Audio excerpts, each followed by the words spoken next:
Dobro jutro Europa. Good morning Philippines. We are now here in Lipik area to my bus stop of my road at this. So wala tayong pasahero ni Maputnik. So we are here now in Lipik Center. This is along the road. So this is the Lipik Center. Magandang pasyalan pala dito yung Lipik Center na to. Kita mo yung kanilang plaza. May mga upuan. Ayan o, daming upuan. So maraming ginagawa dito. May mga renovation na ginagalap dito, construction, siguro pagpapaganda ng kanilang lugar, saka pasyalan ng tao. Alam mo, may mga upuan sa gitna. Yan.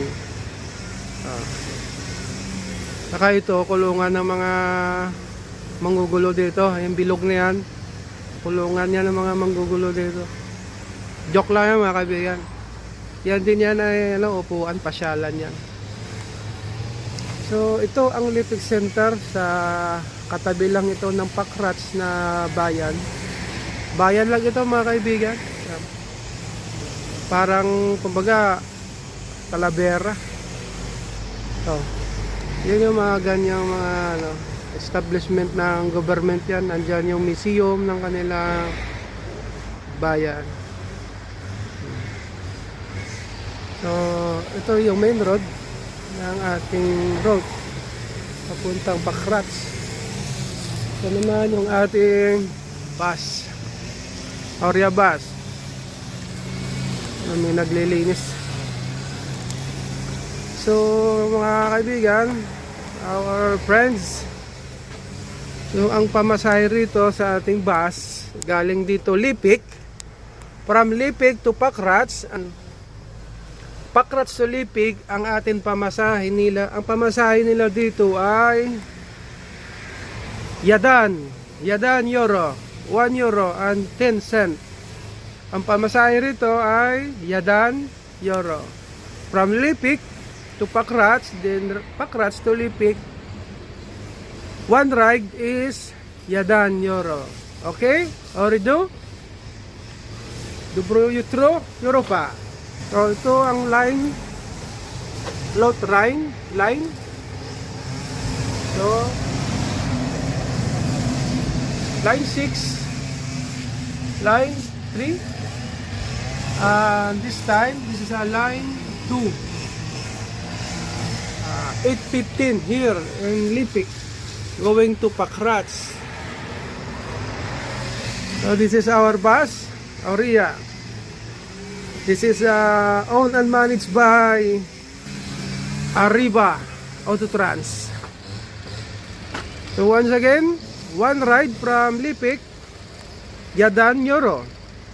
Then Pakrats to Lipik, also Yadan euro. Okay? Orido? Alright? Bulim T Europa. Dabardan. Bye-bye. So it's time to depart because our time is 8:15. So the time is come. So we will depart now. Nema Putnik. No problem. Nema problema. So we will depart going to Pakrats. We will back to Pakrats terminal. So I will show you the road from Lipik to Pakrats. This is a beautiful viewing road or road.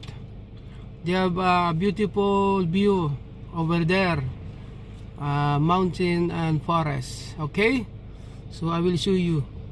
So once again, this is Lipik Center, province of Croatia. Okay, Orido. So we don't have any passengers. Nema Putnik. But it's time to depart.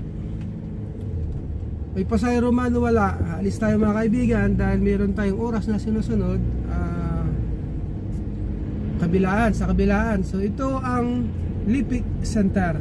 So this is the main road going to Pakrats and Pusiga. So just watch and just watch this video, and then you see about the road and stoplight and also the situation here. The situation here is not too much traffic. This is a normal for morning daily all vehicle here, and also the citizens going to home or going to work, etc., etc. There is not traffic, not like in Zagreb and a big city. So ang speed limit dito sa center ng Lipik ay 50 lang, 50 km per hours, kasi mayroon ditong camera. May speed limit din dito mga kaibigan, mayroong camera dito. Ito yung sa poste. Yan. So hindi natin alam kung magkano ang multa ng overspeeding dito. So wag na natin tangkain mga kaibigan na magkaroon tayo ng speed limit na violation dahil mahal. Isipin nyo kaibigan, dolyar yan, dolyar, euro. So kung makikita nyo, yung daan talaga ay two-way lang. So may stoplight din, saka pansinin nyo yung stoplight, meron siya hangganan na dito ka lang. Huwag kang lalampas sa guhit kasi doon alangan na yung mga palabas doon mga kaibigan sa kabila pag lumampas ka pag nakatigil ka sa gitna. So ang mga stoplight dito walang kamera, hindi tulad ng Saudi na may mga kamera siya sa mga overspeeding, sa mga violation sa traffic light. So ito ang Lipik area going to Pakrats.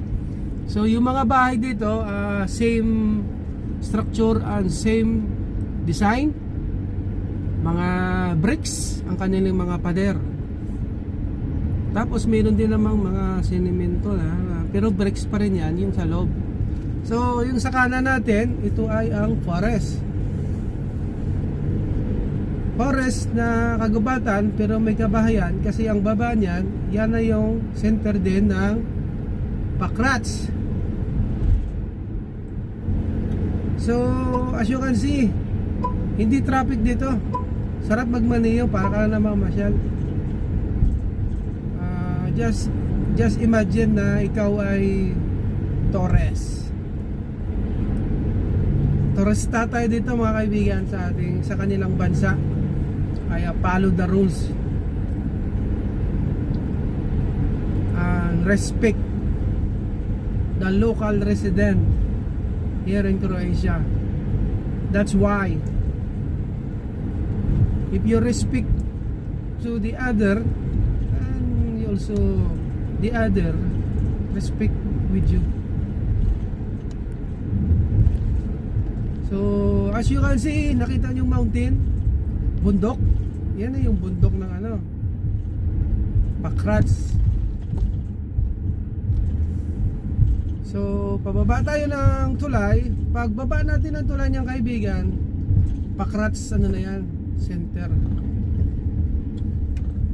Okay, so wala tayong pasahero ni Maputnik.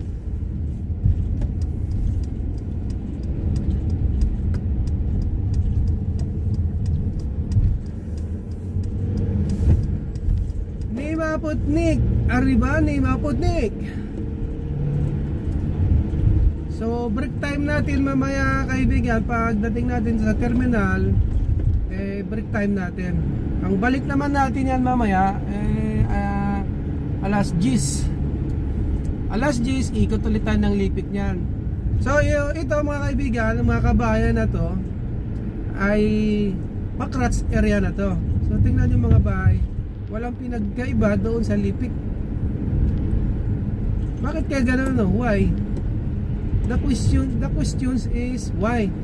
Why are the same? The same roof, design, structure, and size. Pero beautiful. It's so beautiful. I like this houses in Philippines.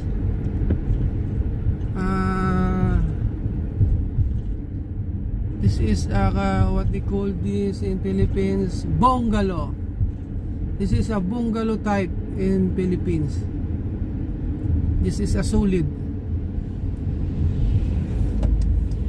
Okay, so we are now here in our Packrats terminal. Okay, wala tayong pasayro ni maputik. Okay, Oredo Dobro jutro. Vidimo si Sotra Bolim T Europa. Bye bye.